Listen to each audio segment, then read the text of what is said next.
What's happening? Will Freeman, RevolutionaryLifestyleDesign.com, coming at you today to talk about how to quantify the quality of your life. How to quantify the quality of your life. So if you are a regular reader and you've read articles like How to Get Your Life Together, you know that I recommend 4 main areas to focus on for the quality of your life. They are in this order: your wealth, your health, your relationships, and your lifestyle. Okay? If you're 18 to 35, I recommend those 4 areas in that order. As you start to get older, past 45, then I would move health into the number 1 spot and wealth into the second. But while you're still young, wealth is number 1 because you are building that foundation, okay? So those are the 4 key areas.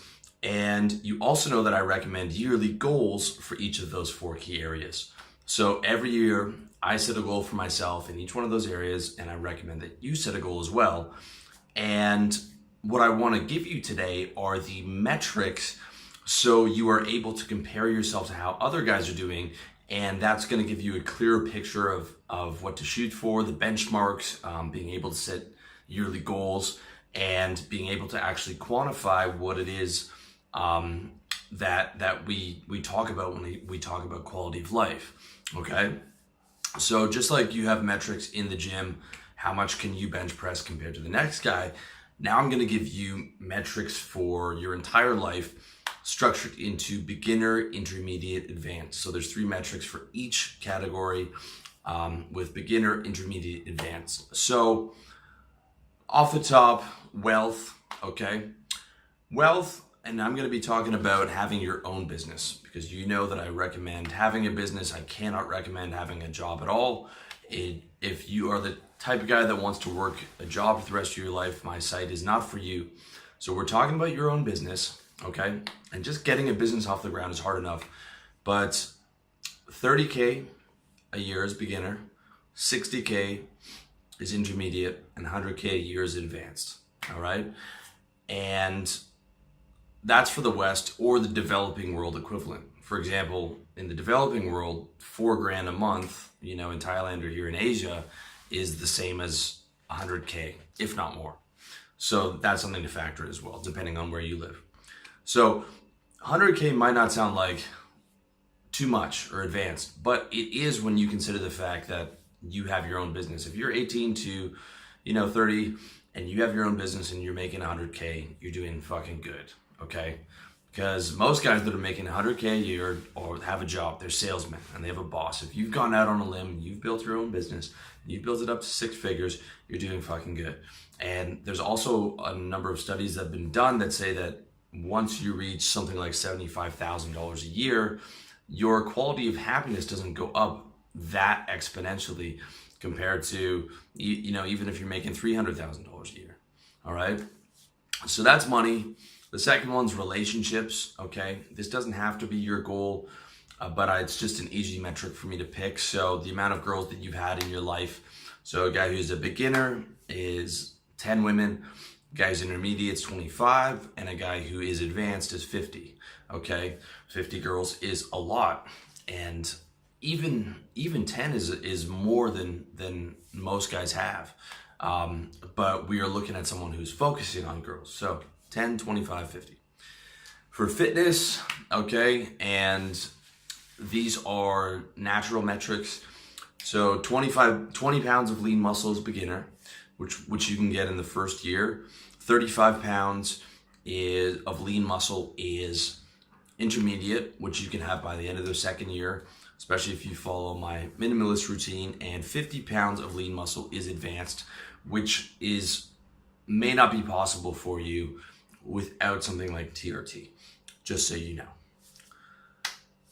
And finally, lifestyle, which is perhaps the most important one. And I define that by, this is harder to measure, but daily happiness, okay? Daily happiness in a percentage out of 100. Every day I try and think about how happy was I today out of a percentage of 100. And, if that's consistently getting lower or that's consistently in a low area, I know I have to make some changes in my life.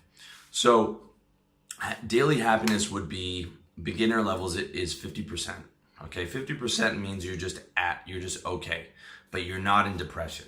Okay, if you're in depression, then you're not even in the beginner level. If you're consistently falling into depression, you're not even in the beginner level of having your lifestyle where you want it to be. Okay, and part of that daily happiness is stuff like solving your recurring problems, which I did a video on, doing a happiness inventory, which I did a video on, getting your life set up where you live in the sunshine and you have low stress and you're in control of your resources and stuff like that. And then as well as the inner game of reframing your mind. Okay, so 50% is beginner level, 65% is intermediate, and 80% is advanced. Okay, and of the 4 categories, for me, that's still the one I struggle with the most.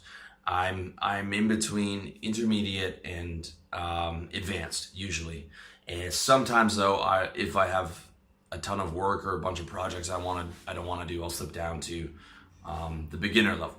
All right, but that's something that is you might be better than I am. One of my buddies, oldest buddy in Toronto, is just fucking happy every day for no reason. He's like 85%, 90% every day. Now, it's harder to quantify that, but as a benchmark compared to other guys, but just look around at your friends and just try and think about, okay, who's happy, what level of happiness do you think that guy's at? It's a lot easier to quantify the other ones, but just look around the world and see, what other people are at, and then you can get a better benchmark in your head. Okay, so that's it. You got the 4 main categories, and you've got 3 benchmarks in each: beginner, advanced, or beginner, intermediate, advanced. You don't have to use my benchmarks. You can create your own, but it's a good idea to look at where other guys are at. That gives you perspective. Okay. Also, lastly, don't get caught up too much in the metrics. Okay, the idea of having these metrics is to raise your quality of life instead of you living for stats and lowering your quality of life because you're stressed out about hitting these stats and all you're thinking about is hitting those metrics and those yearly goals. No, it's the other way around. The yearly goals are there to give you a bit of a push to raise your quality of life, in turn to raise your baseline levels of happiness and all the other good things going on. All right, so that's the way to look at it. That's it. Thank you so much for watching. If you have any questions, let me know in the comment section. And as always, check me out, revolutionarylifestyledesign.com. And I wish you all the best on your personal development journey.